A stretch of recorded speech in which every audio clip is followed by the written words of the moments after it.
বিগত সরকারের আমলে দেশের বিভিন্ন জেলা ও উপজেলায় ভূমিহীন অসহায় হতদরিদ্রদের জন্য আশ্রয় প্রকল্পের আওতায় নির্মাণ করা হয় পাকা দেয়ালের টিনশেড বাড়ি। উপজেলা প্রশাসন ও জনপ্রতিনিধিদের মাধ্যমে এসব বাড়ি অসহায় ও দরিদ্রদের দেওয়ার কথা থাকলেও তালিকা তৈরিতে অনিয়মের কারণে বেশিরভাগ বাড়ি পেয়েছেন প্রভাবশালীরা। তাদের অনেকেরই বিভিন্ন স্থানে বাড়ি থাকায় আশ্রয় প্রকল্পের বাড়িতে বসবাস করছেন না। অনেকে আবার তাদের বরাদ্দকৃত বাড়ি বিক্রি করে দিচ্ছেন। উপজেলার উজিরপুর, দুর্লভপুর, মনাকষা, চককীর্তি, কানসাট, দাইপুকুরিয়া সহ বেশ কয়েকটি ইউনিয়নে নির্মাণ করা হয় এসব আশ্রয়নের বাড়ি। এর মধ্যে বিভিন্ন ইউনিয়নে প্রায় 20টি বাড়ি বিক্রির অভিযোগ উঠেছে। নদী ভাঙনের লোক আর স্থান নেই, তখন যার ঘর তার কাছে আমরা কিনে নিয়েছি, 35,000 টাকা দিয়েছি। আমি বাড়িটা নাজমার কাছ থেকে 20,000 টাকা দিয়ে কিনে নিয়েছি।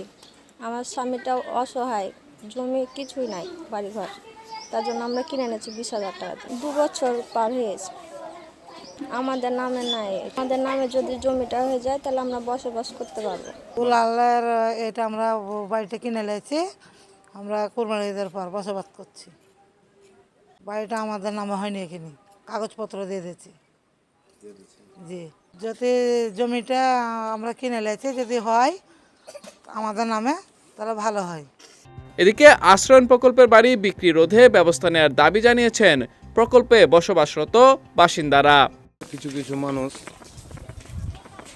থাকে না বাড়ি ঘরে, মধ্যে মিশালে আসে, মধ্যে মিশালে আসে না। আবার কিছু কিছু বাড়ি আপনার বিক্রিও হয়ে গেছে,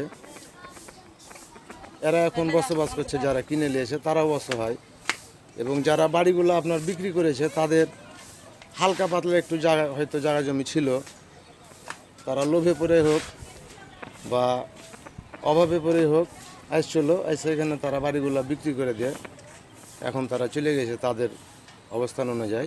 বলছে যে আমরা আত্মীয়, আমরা আসছি, যেই জন্য হয়তো কারোর সাথে যখন আপনার কোনো একটা কথা গণ্ডগোল বা কোনো কথাবার্তা হয়েছে, তখন পরক্ষণে জানা এসে যে এই বাড়িটা আমরা কিনে নিয়েছি, আমরা কি এমনি এসেছি যে আমরা হাঁকিয়ে দেবে, পরক্ষণে তখন আপনার জিনিসটা হয়তো আমরা জানতে পারছি।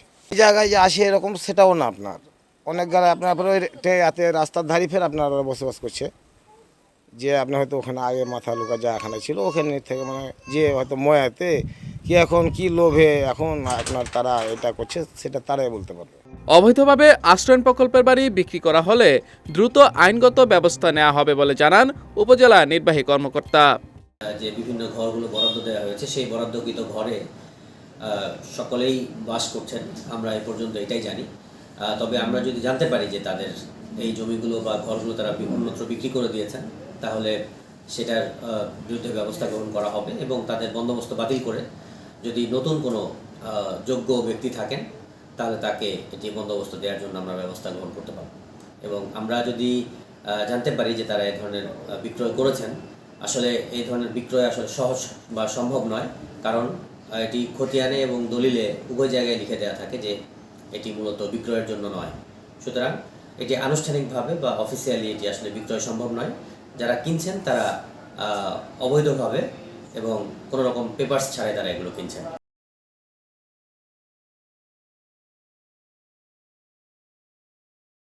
আশ্রয়ন প্রকল্পের বাড়ি অবৈধভাবে বিক্রি প্রতিরোধে প্রশাসন দ্রুত পদক্ষেপ নেবে, এমনটাই প্রত্যাশা সচেতন নাগরিকদের। বিজয় টিভি নিউজ ডেস্ক।